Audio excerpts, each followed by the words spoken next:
Muito bem, nós estamos na semana chamada Santa, né? Que na verdade todos os dias e semanas são santos, foi Deus que fez. Mas o mundo, né, chama assim. E nós, como diz o apóstolo Paulo, estamos no mundo, né? Temos que acostumar com algumas coisas, né, que o mundo coloca para nós. E embora algumas são antibíblicas, né? Como por exemplo a comemoração da Páscoa, né, que não é hoje, foi quinta-feira. Hoje é dia da ressurreição de Cristo, não tem nada a ver com Páscoa. Páscoa foi quinta-feira. Mas nós iremos ler alguns versículos da palavra de Deus, iremos falar algo a respeito da Páscoa, né? E o que significa para a igreja hoje, o que significou para os judeus no tempo de Moisés. Nós iremos lá para Êxodo capítulo 12, e o que significa hoje para nós, depois que Paulo, o apóstolo, fala com respeito ao nosso Cordeiro Pascal, né? Então nós iremos ler 13 versículos, né? Os 13 primeiros versículos do capítulo 12 do livro de Êxodo. Iremos tirar algumas conclusões para nós, né? Iremos ver o que realmente significa ou simboliza a Páscoa para nós não judeus, né? Que a Páscoa realmente é uma Páscoa judaica, foi instituída por Deus. Êxodo capítulo 12, eu vou ler aqui na minha Bíblia, né? A minha Bíblia é atualizada, né? Os irmãos acho que tem aí, né? Êxodo capítulo 12, verso 1 até o 13, diz assim: Disse o Senhor a Moisés e a Arão na terra do Egito: Este mesmo será o principal dos meses, será o primeiro mês do ano. Deus mudou aqui o calendário, né, para eles. Falai a toda a congregação de Israel, dizendo: Aos 10 deste mês, cada um tomará para si um cordeiro segundo a casa dos pais, um cordeiro para cada família. Mas se a família for pequena, para um cordeiro, então convidará ele o seu vizinho mais próximo, conforme o número das almas, conforme o que cada um puder comer. Por aí calculareis quantos passem para o cordeiro. O cordeiro será sem defeito, macho de 1 ano. Podereis tomar um cordeiro ou um cabrito, e o guardareis até o 14º dia deste mês. E todo o ajuntamento da congregação de Israel o imolará no crepúsculo da tarde. Tomarão do sangue e o porão em ambas as ombreiras e na verga da porta, nas casas em que o comerem. Naquela noite comerão a carne assada no fogo com pães asmos e ervas amargas a comerão. Não comereis dele nada cru nem cozido em água, porém assado ao fogo, a cabeça, as pernas e a frissura. Nada deixareis dele até pela manhã, o que porém ficar até pela manhã queimá-lo-eis no fogo. Dessa maneira o comereis: lombos cingidos, sandálias nos pés e cajado na mão. Comê-lo-eis à pressa, é a Páscoa do Senhor. Porque naquela noite passarei pela terra do Egito e ferirei na terra do Egito todos os primogênitos, desde os homens até os animais. Executarei juízo sobre todos os deuses do Egito. Eu sou o Senhor. O sangue vos será por sinal nas casas em que estiveres. Quando eu vir o sangue, passarei por vós, e não haverá entre vós praga destruidora, quando eu ferir a terra do Egito. Amém. Até o versículo 13, que Deus nos ajude a entender, né? Compreender a sua santa e bendita palavra. Amém. Bem, irmãos, essa foi a primeira Páscoa instituída por Deus. Nem Moisés sabia o que significava isso. E para nós entendermos o porquê dessa Páscoa, temos que voltar lá no chamado de Abraão. Deus queria e sempre quis ter um povo separado para servir a Ele. O apóstolo Paulo fala isso em Efésios capítulo 1, verso 3 e diante. Tá? Ele nos separou desde a fundação do mundo para sermos santos e irrepreensíveis, e em amor nos predestinou para a adoção de filhos. É isso que Deus queria e sempre quis. E ele então, olhando de alto a baixo, né, para o mundo, ele vê no meio de uma grande multidão um homem chamado Abrão. Abrão foi escolhido por Deus, como diz o apóstolo Paulo no verso que eu citei. Deus, na sua presciência, já sabia quem ele iria escolher. Abrão, não. Mas um dia Deus chama Abrão, ele diz, capítulo 12 do livro de Gênesis: sai da tua terra, do meio dos teus parentes, para uma terra que eu te mostrarei. De ti farei uma grande nação, te abençoarei, te engrandecerei o nome, tu serás uma bênção. E em ti serão benditas ou abençoadas todas as famílias da terra. Gênesis 12, 1 a 4. E Abraão fez o que Deus pediu, obedeceu, saiu do meio dos seus parentes e foi para a terra de Canaã. E então Deus continua falando com Abraão. Uma vez, quando Deus escolhe, ele não abandona os seus servos e as suas servas. Uma vez escolhido por Deus, ele sempre o acompanhará. O que ele promete, seja bênção ou correção, virá. Deus não abandona os seus. E Deus então, depois que Abraão obedeceu, saiu do meio dos seus parentes, apenas levando Ló, não deveria, mas levou. Deus mandou ele sair, mas ele levou Ló, que lhe causou grandes problemas. Embora mais tarde o apóstolo Pedro chamando Ló de justo. Mas então isso aconteceu e Deus continuou aparecendo a Abraão e fazendo promessas. E nós vemos então que no capítulo 15 de Gênesis, Deus faz a promessa a Abraão, ao descendente. Abraão pensasse talvez que seria o seu gerente, chamado Eliezer, o Damasceno. E quando Deus então começa a dizer para ele: olha, eu vou lhe dar essa terra na qual você está, onde você pisar será tua e dos teus descendentes. Ele questiona a Deus: porventura eu não tenho filho, não tenho nenhum descendente, o meu descendente é o meu servo Damasceno Eliezer. Damasceno porque ele era da Macedônia. Então nós vemos que Deus diz para ele: não, eu vou lhe dar um filho. Então Deus promete a Abraão e ele fica naquela expectativa, na esperança, porque ele cria em Deus. No capítulo 13 nos diz que Abraão se tornou amigo de Deus porque creu nas promessas de Deus. E isso lhe foi imputado para justiça. Abraão se tornou justo diante de Deus por causa da sua fé.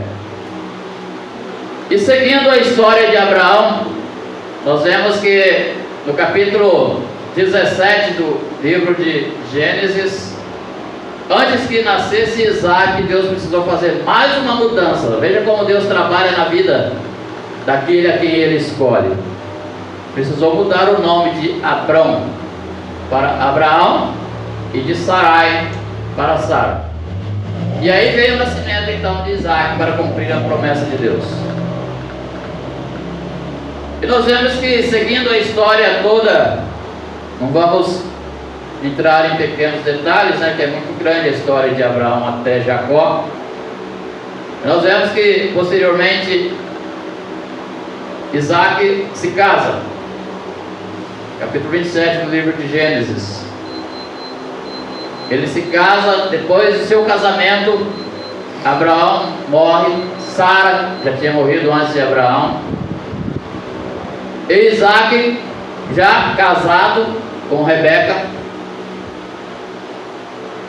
Veja como Deus age na vida dos seus servos.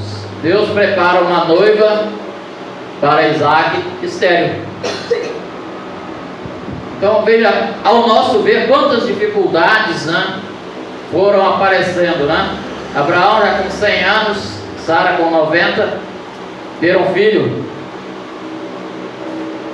Algo impossível à nossa natureza humana, porque para Deus nada é impossível.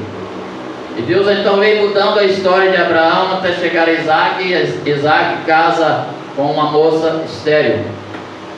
Orou 20 anos para ter um filho, não sabendo que viria 2. E Deus ouve a oração de Isaac. Isso nos fortalece, porque às vezes oramos 2 ou 3 vezes, né, e desanimamos, desistimos. Isaac orou 20 anos. E foi exatamente no 20º ano que Deus respondeu a sua oração. Imagina se ele tivesse desistido. E aí vem Esaú e Jacó.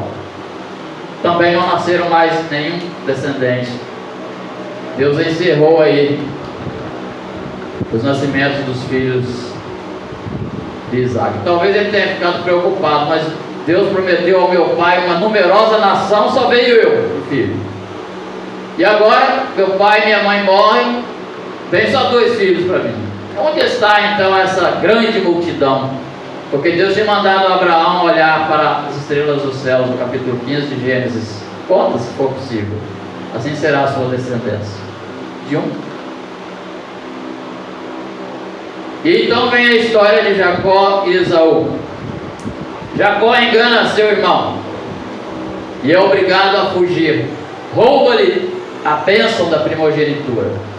O nome Jacó significa enganador. E ele, enganando seu pai, já fraco da visão, não enxergava praticamente nada. E então, junto com a astúcia, né, da sua mãe, mas claro, tudo planejado por Deus, ele então rouba a bênção do seu irmão, aquilo que está escrito na carta aos Hebreus, né? Capítulo 11. E Esaú trocou a bênção por causa de um guisado, né? A bênção da primogenitura. Mas já era tudo planejado por Deus. E Jacó então se vê obrigado a fugir da presença do seu irmão, porque ele ficou furioso e queria matá-lo. Ele vai para uma terra chamada Padã Arã, onde estava seu tio Labão, e casa com Lia e depois com Raquel. Trabalhou 14 anos para casar, 7 anos com uma, 7 anos com a outra. Ele enganou seu irmão e depois foi enganado pelo seu sogro.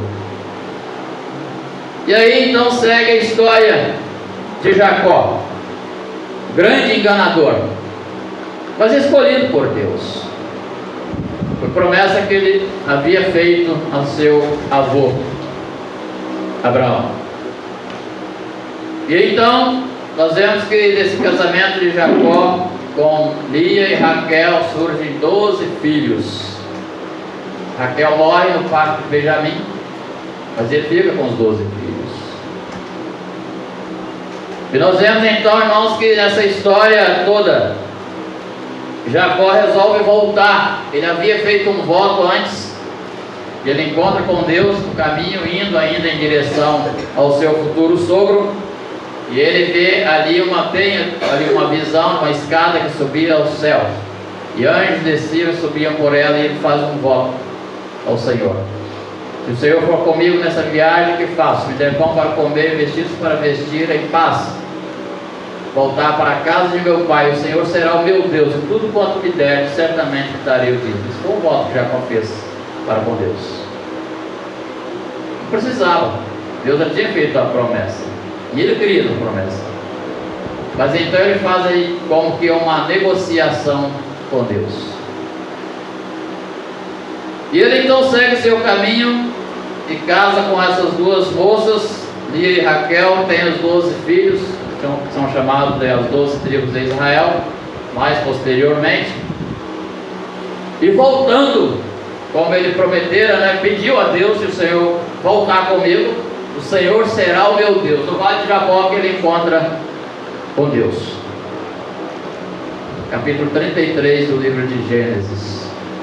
Ele encontra com Deus no lugar chamado Vale de Jaboque, e ele luta com Deus a noite toda, não sabendo que era Deus. Para ele era um forasteiro qualquer. Ele luta com Deus, com o anjo do Senhor, mais precisamente. E ali o que acontece? Mais uma mudança. Quando ele começa a conversar com aquele homem, não sabendo quem era, e aquele homem diz: me deixa, porque o dia já está arraiando, eu preciso ir embora. Então Jacó disse: se você não me abençoar, eu não te deixarei. E aquele homem então, não sabendo Jacó que era o anjo do Senhor, pergunta: qual é o seu nome? E ele diz: Jacó. Seu nome não vai ser mais Jacó, porque Jacó é enganador, vai ser Israel. Que mudança maravilhosa na vida de Jacó para Israel. E então ocorre ali uma grande mudança, e a bênção de Deus vem na vida de Jacó, e ele começa a prosperar. E passando então pela história do seu 11º filho, chamado José, todos nós conhecemos, né? A venda dele pelos seus irmãos, vai para o Egito, tudo preparado por Deus para que sustentasse mais tarde a família de Jacó. 79 pessoas que desceram para o Egito. E lá estava José para continuar a promessa de Deus. Para continuar a promessa de Deus. Lá estava o jovem José, já casado. E ele então protege ali os seus familiares, porque houve uma grande fome na terra de Canaã. E então ali, quando desce Jacó para lá, começa então a crescer os familiares, os descendentes de Jacó, seus filhos, começam a prosperar financeiramente e ter filhos e filhas, e a nação começa a crescer a ponto de se tornarem um número maior do que o povo do Egito. Está lá em Êxodo capítulo 3, capítulo 2. E nós vemos que enquanto José vivia, e aquele rei do Egito que colocou José como governador, as coisas iam muito bem. Mas quando termina o livro de Gênesis e entra no livro de Êxodo, que foram os livros que Moisés escreveu, Moisés então cita ali no capítulo 2 que morreu aquele primeiro rei, Faraó. Faraó era o título, né, dos reis do Egito. Morreu também José, e levanta um novo rei que não conhecera José. E ele ficou assustado, porque certamente mandou fazer um censo, a Bíblia não diz, né? E ele observou que havia mais pessoas que não eram do Egito, povo hebreu, do que os próprios egípcios. E ele então chama os seus grandes e diz: olha, se vier uma guerra e esse povo se juntar aos nossos inimigos, já era nós, vão acabar conosco. Está lá no capítulo 2 do livro de Êxodo, capítulo 3. E então ele diz: eia, vamos com astúcia castigar esse povo. Mas Deus havia prometido a Abraão, no capítulo 13 e 14, que os seus descendentes seriam escravos por 400 anos. Imagina, Abraão nem filho tinha ainda, nem Isaac, que era o filho da promessa.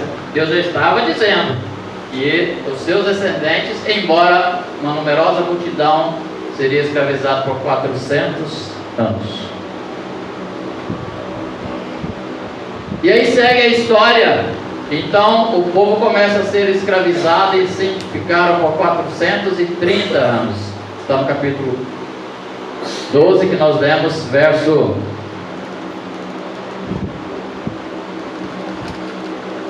40. Diz assim: ora, o tempo que os filhos de Israel habitaram no Egito foi de 430 anos. Verso 40. Eles ficaram ali, Deus prometeu 40 anos, deu mais 30 de gorjeta, né? Para que eles realmente fossem provados por Deus. E então, para chegarmos agora no texto que simboliza a Páscoa, eles nunca tinham visto falar nisso, foi a primeira. E nem Moisés e Arão sabiam o que era isso. Receberam de imediato uma instrução de Deus, porque Deus havia prometido que, chegando a esse tempo, os tiraria de lá, para que eles voltassem à terra prometida. Então, como diz o escritor da carta aos Hebreus, que Deus Ele não esquece do que Ele promete, né? Deus não fica esquecido do seu labor, da sua fadiga, das suas obras. Ele recompensa. Chega o momento então de Deus livrar o seu povo, e Ele manda 9 pragas, e essas pragas atingiram ali o Egito, mas o rei do Egito era um coração tão duro, e não deixou o povo sair. Eis que então vem a última praga, incluída aqui na Páscoa, que seria a morte dos primogênitos, a última. Então, para que Deus realizasse esse grande morticínio, essa ceifa, né, da vida dos primogênitos, de todos os descendentes que habitassem ali, Deus precisaria fazer uma coisa: livrar o seu povo dessa morte. E o que Ele então planeja? Nós sabemos que, como Deus Ele é onisciente, Ele já tinha isso planejado desde o início. Até porque no Apocalipse capítulo 13, o apóstolo São João diz que ele viu um cordeiro que tinha sido morto desde a fundação do mundo. Então isso já estava no plano de Deus. Então Deus chama Moisés e Arão, os 2 servos seus, que através deles Deus já tinha mandado 9 pragas, para mandar a 10ª e última. Mas precisava que essa última praga, algo diferente, acontecesse. Das 9 pragas que Deus mandou, Deus apenas mandava Moisés dizer: olha, deixa o meu povo sair, senão vai vir a praga tal. O faraó endurecia o seu coração, não deixava o povo ir, ou às vezes prometia, quando chegava na hora dizia que não. Algumas vezes ele disse: olha, vocês podem ir, mas deixa o gado. Moisés disse: não vai ficar aqui nem uma unha. Nós vamos sair levando tudo. Nós precisamos adorar a Deus no deserto. E faraó ria deles. Então Deus planeja essa última praga, que seria a morte dos primogênitos, chama Arão e Moisés para que preparassem a Páscoa. E então ele dá essa ordem: falai a toda a congregação de Israel. Nada a ver com Egito. Falai a toda a congregação de Israel, verso 2, verso 3, dizendo: aos 10 deste mês, cada um tomará para si um cordeiro segundo a casa dos pais, um cordeiro para cada família.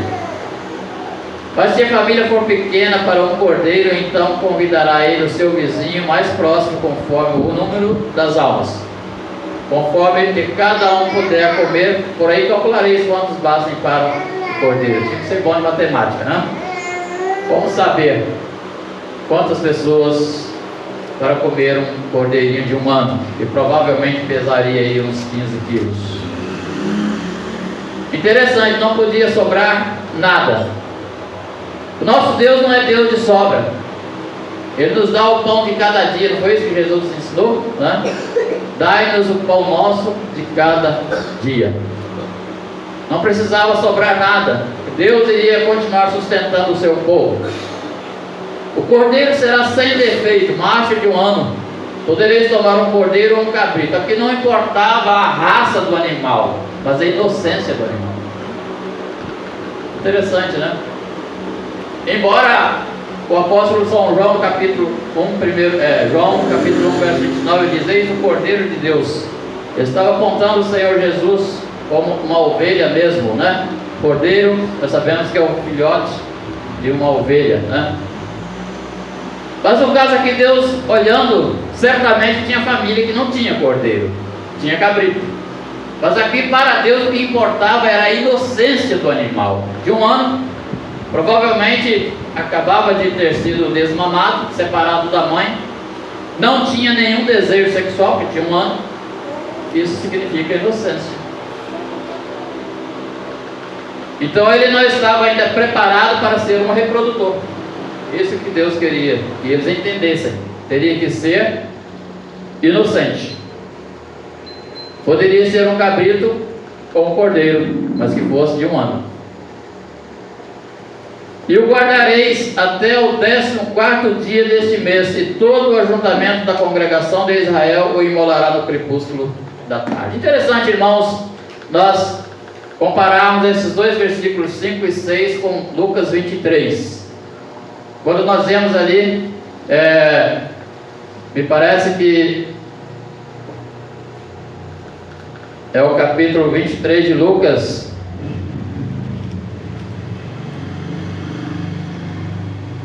Caiu uma coisa aqui, mas não tem problema. Lucas capítulo 23.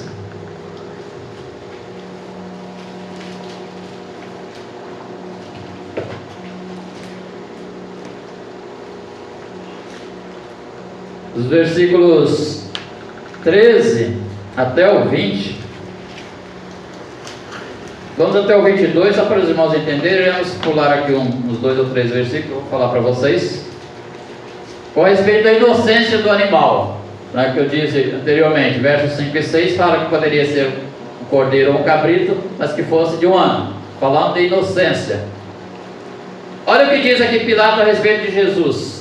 Então, reunindo Pilato os principais sacerdotes, as autoridades e o povo, disse-lhes: apresentaste-me este homem como agitador do povo, mas tendo-o interrogado na vossa presença, nada verifiquei contra ele dos crimes de que o acusais.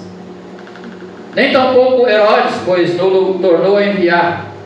É pois claro que nada contra ele se verificou digno de morte. Portanto, após castigá-lo, soltá-lo-ei. Verso 20. Desejando Pilatos soltar a Jesus, insistiu ainda. Eles, porém, mais gritavam: crucifica-o, crucifica-o. Então, pela 3ª vez, lhes perguntou: que mal fez este? De fato, nada achei contra ele para condená-lo à morte. Portanto, depois de o castigá-lo, soltá-lo-ei.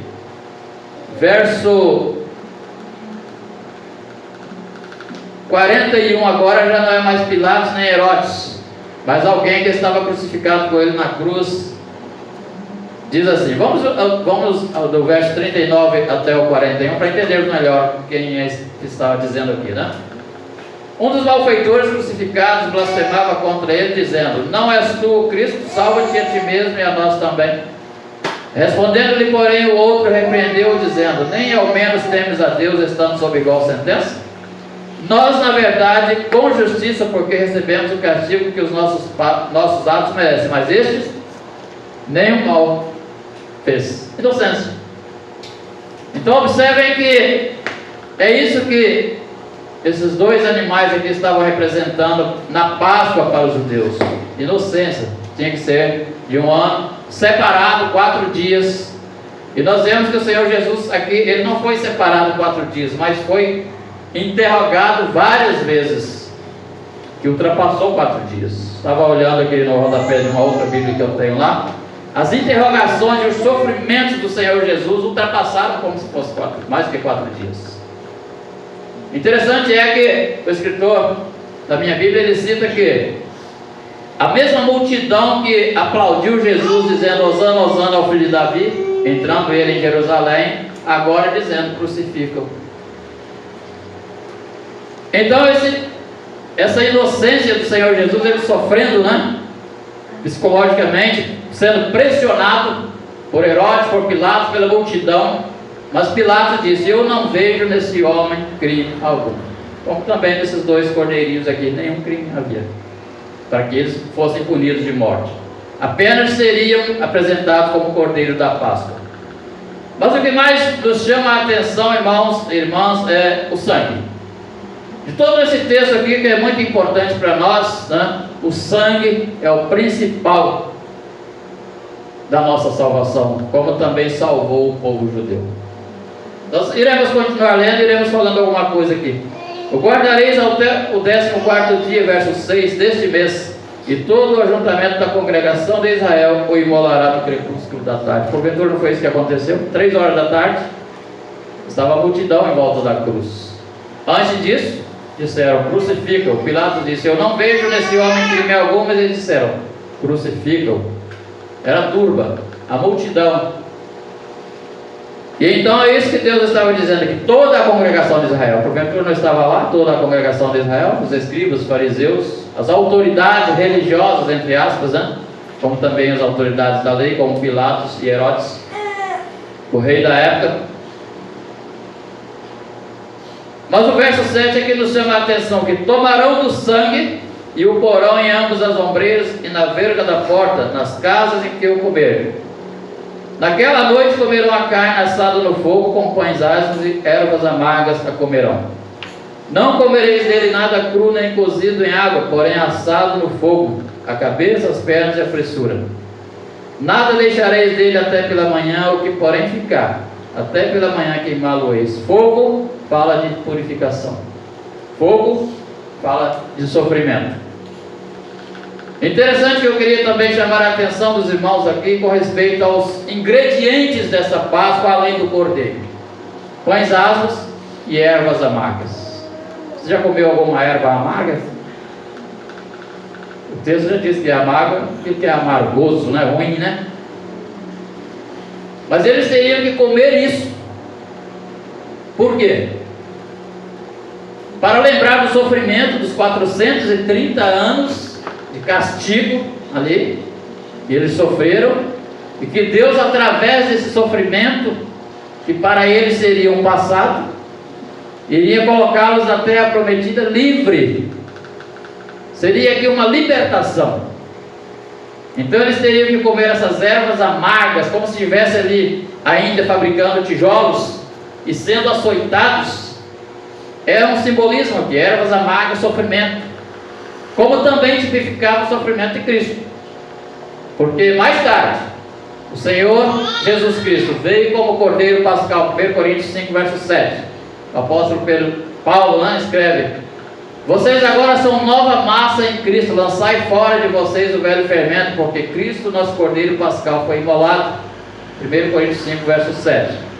Então nós vemos que todo esse capítulo 12 aqui representava para os judeus e para nós muito bem a pessoa de Cristo.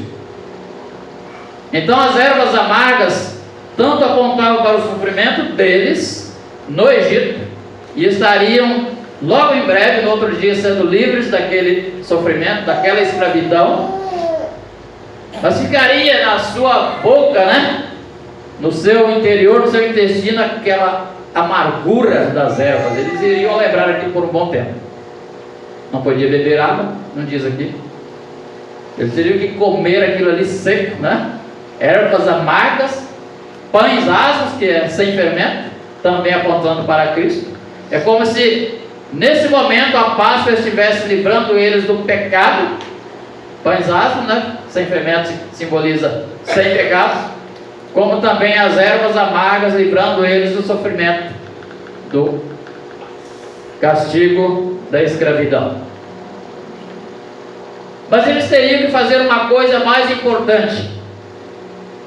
Eu sempre costumo dizer que não basta nós virmos aqui nos domingos pela manhã e comermos o pão e bebermos o vinho sem termos sido lavados e marcados pelo sangue do Cordeiro. Isso não adianta nada. O verso 13 diz assim: o sangue vos será por sinal. E continua dizendo: nas casas em que estiverdes, quando eu vir o sangue, passarei por vós, e não haverá entre vós praga destruidora quando eu ferir a terra do Egito. Ele queria ver o quê? O sangue. Ele não queria saber que alguém tinha comido os pães ázimos. O anjo não queria saber que alguém tinha comido a carne do cordeiro assado, como também não queria saber se alguém comeu as ervas amargas. Se não tivesse o sangue na porta, ele iria matar o primogênito do mesmo jeito. Então o que adianta comer a Páscoa sem ter a marca do sangue? Aquele que não tem a marca de Cristo, diz o apóstolo Paulo, isso não é dele. O apóstolo São João também afirmou. A marca de Cristo na nossa vida é o sangue do Senhor Jesus Cristo, como aqui a marca do sangue do Cordeiro. Moisés instruiu muito bem, certamente ele fez isso também na sua casa. E então diz aqui o texto: nada deixareis dele, verso 10, pela manhã, o que porém ficar até pela manhã, queimá-lo eis no fogo. Fala de sofrimento. Capítulo 53 do profeta Isaías escreve isso muito bem, com muita precisão. Isaías começa perguntando: Senhor, quem acreditou na nossa pregação? É o que mais existe hoje, são pessoas incrédulas mesmo dentro da igreja. Quanto mais se prega, menos se crê, menos se obedece. Mas nós observamos aqui que quando Moisés traz essa mensagem junto com Arão, o povo obedece, porque ele sabia que a coisa era séria. Já tinham visto 9 pragas atingindo o povo inimigo, e agora essa seria a última e a pior de todas. E eles sabiam muito bem com quem estavam tratando. Não era apenas com Moisés e Arão, mas com Deus. E Moisés foi muito claro: se o anjo passar e não ver a marca do sangue na porta de vocês vão morrer também. Façam isso. Não basta comer o cordeiro, não basta comer a Páscoa, se não aplicar o sangue. Mas para ter o sangue, o cordeiro tinha que morrer. Por isso que Paulo diz que o Cristo, o nosso cordeiro pascal, foi imolado. E não basta nós reunirmos aqui todos os domingos, nas quartas-feiras, se não tiver a marca do sangue de Cristo. Que adianta? Ele vai dizer: não vos conheço. Simplesmente isso. É como se o anjo da morte estivesse passando nas nossas casas. Então, o texto continua dizendo aqui, verso 12: porque naquela noite passarei pela terra do Egito. Páscoa significa passagem. O Rodrigo colocou no grupo. Páscoa significa passagem. E foram várias passagens. 10 vezes o anjo passou no Egito, lançando pragas diferentes umas das outras. Mas quando chega na 10ª praga, a coisa ficou mais séria. Ele passou pela 10ª vez. E depois que o povo sai do Egito, Deus continua agora passando com o seu povo. Passa no Mar Vermelho, passa pelos seus inimigos, lhes fornece água, lhes fornece pão, carne, as codornizes. E depois, mais tarde, Josué continua passando com o povo pelo Jordão, até conquistar a terra prometida. E nem mesmo Josué conquistou toda a terra. No capítulo 13 do livro de Josué, nós vemos no primeiro versículo, Deus chama Josué e diz: olha, você já está velho e entrado em dias, e ainda muitíssima terra ficou para possuir. Josué 13, verso 1. Então nós vemos que Deus cumpre a sua promessa, mas Ele quer que nós obedeçamos, assim como a princípio aqui o povo de Israel obedeceu integralmente o que havia sido ordenado.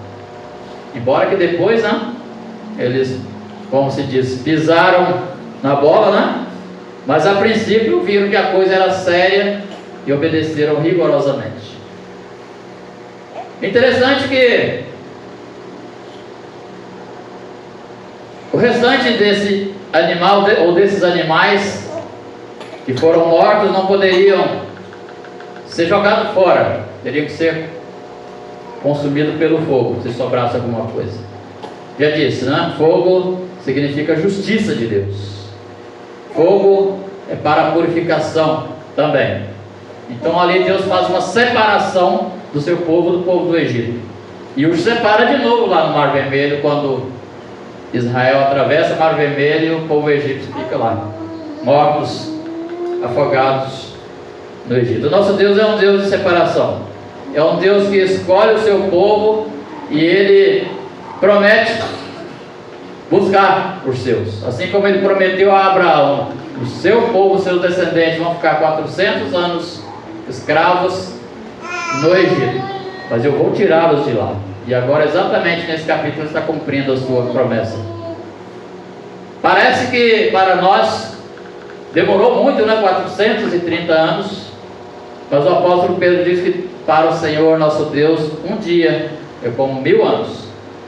Segundo Pedro capítulo 3, Deus não retarda a sua promessa, como alguns a têm por demorado, mas Ele é longânimo, compassivo, não querendo que ninguém se perca, senão que todos cheguem ao arrependimento. Então é isso que Deus queria, salvar o seu povo, e Ele cumpriu aqui, levando-os para a terra prometida. O sangue vos será por sinal nas casas em que estiverdes. Quando eu vir o sangue, passarei por vós, e não haverá entre vós praga destruidora quando eu ferir a terra do Egito. Interessante, irmãos, que agora para a igreja hoje, qual a diferença da Páscoa judaica para a Páscoa cristã? Não tinha vinho para eles beber, não. Mas para nós também não tem ervas amargas. Eis a diferença. O sangue do cordeiro representava o vinho que nós bebemos hoje. Lucas capítulo 22, verso 14 ao 20. Diz: chegada a hora, pôs Jesus à mesa, e com ele os 12 apóstolos, e lhes disse: tenho desejado comer convosco esta Páscoa antes do meu sofrimento, até que ela se cumpra no reino de meu Pai. E ele então, pegando um pão, e havendo dado graças, disse: este pão é símbolo do meu corpo, que será entregue por vós. Pão asmo. Porque o corpo do Senhor Jesus, embora carregando os nossos pecados, Ele próprio não tinha. Ele próprio não tinha. Hebreus capítulo 2, verso 18 diz: pois naquilo que Ele mesmo sofreu, tendo sido tentado, é poderoso para socorrer os que são tentados. Sofrimento, né? Que Ele passou por nós. Então nós vemos que o sangue do cordeiro aqui nas vergas das portas simboliza para nós o sangue de Cristo, que lá na cruz do Calvário foi derramado também. Para perdoar os nossos pecados, nós precisamos de ter essa marca do sangue de Cristo nas nossas vidas, no nosso coração. O apóstolo Paulo chama isso de circuncisão. Foste circuncidados no nosso coração. Algo mais profundo. E então nós vemos que o sangue de Cristo nos purifica de todo pecado, nos separa da condenação do inferno.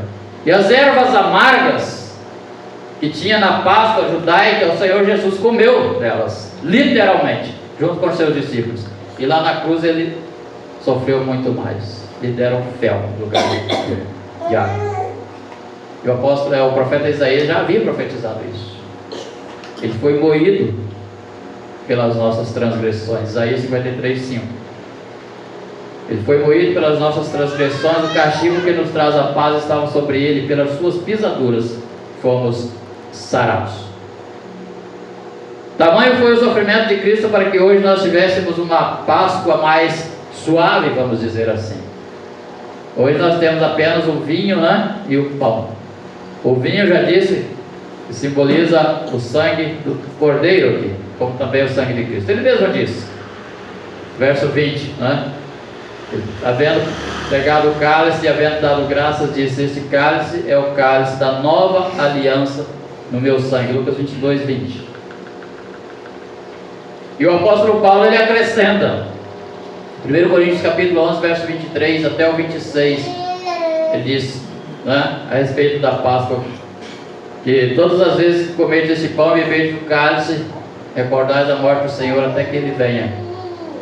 Então, irmãos e irmãs, não basta sermos rotulados de cristãos ou de crentes, né? Temos que ser cristão. Cristão é ser de Cristo. Ser crente qualquer um, até o diabo é. Diz Tiago, né? O apóstolo Tiago diz que até o diabo é crente, porque crente é aquele que crê, né? Alguma coisa. O diabo, ele crê e estremece até. E tem pessoas que nem isso sente, né? Ele crê, mas nem estremece. O diabo, ele sabe mais que nós. Conhece a Bíblia mais que nós. Então ele crê, estremece, mas não obedece. A princípio, o povo de Israel aqui foram obedientes. Creram, estremeceram e obedeceram. E saíram do Egito por causa da obediência. E a igreja hoje? Iremos ou não iremos sair desse Egito e ao mundo? A princípio, o Senhor Jesus fez uma oração no capítulo 17 do Evangelho de João, dizendo ao Pai, né? Eles não são do mundo, como também eu do mundo não sou. Não pensa que tire-os do mundo, mas que livre-os do mal. Mas um dia nós iremos sair deste mundo. O apóstolo Paulo diz que é necessário sairmos deste mundo. E nós temos várias promessas de Deus na pessoa do Senhor Jesus Cristo, de que um dia também nós deixaremos esse grande Egito chamado mundo para irmos para uma Canaã celestial. Não uma promessa como teve o povo hebreu aqui, apenas de uma Canaã terrestre, até porque eles estão lá até hoje, né? Brigando muito, mas estão lá, na terra que Deus prometeu. Mas nós um dia iremos para uma Canaã celestial, onde não haverá nenhum atrito, nenhum problema, não haverá mais necessidade de morrer nenhum cordeiro, não haverá mais nenhuma necessidade de celebrarmos Páscoa, nem morte, nem a ressurreição do Senhor Jesus Cristo, mas sim a glorificação. Nós seremos glorificados com o Senhor Jesus. O apóstolo Paulo ele acrescenta isso em Colossenses capítulo 3, versos de 1 a 4, ele diz, para que nós não ficássemos preocupados, com as coisas deste mundo, ele diz, portanto, se já ressuscitados com Cristo, buscai as coisas lá do alto, onde Cristo vive assentado à direita do Pai. Pensai nas coisas lá do alto, e não nas que são aqui da terra, porque morrestes, e a vossa vida está escondida com Cristo em Deus. E quando o Cristo, verso 4, e quando o Cristo, que é a vossa vida, se manifestar, então vós também sereis manifestados com Ele em glória. Manifestação é quando nós já estivermos com o Senhor voltando para Ele reinar, sentar no trono da vida. É isso que Paulo está dizendo. Então sereis glorificados com Ele. Manifestação significa, eu quero dizer, glorificação.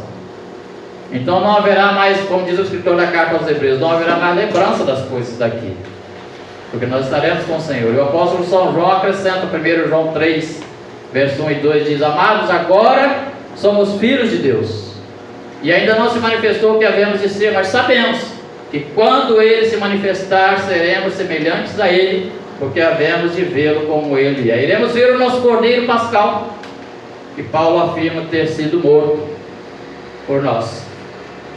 E o apóstolo São João, na sua visão do Apocalipse, vendo o Senhor já glorificado, ele viu um Cordeiro que tinha sido morto também, desde a fundação do mundo. Apocalipse capítulo 13. Que Deus em Cristo nos abençoe e nos ajude a compreender a sua santa e gloriosa palavra, e que possamos ser como os crentes do passado, sermos reconhecidos por onde andarmos como verdadeiros cristãos. Quando diz o texto ali que os discípulos foram pela primeira vez chamados cristãos e não crentes de dentro de um templo, Eles só foram reconhecidos quando saíram pregando o Evangelho por onde passavam.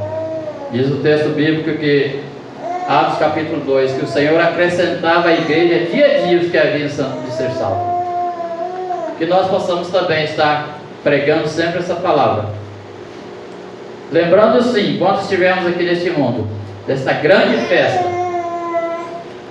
que o Senhor Jesus veio preparar para nós, lá nos céus.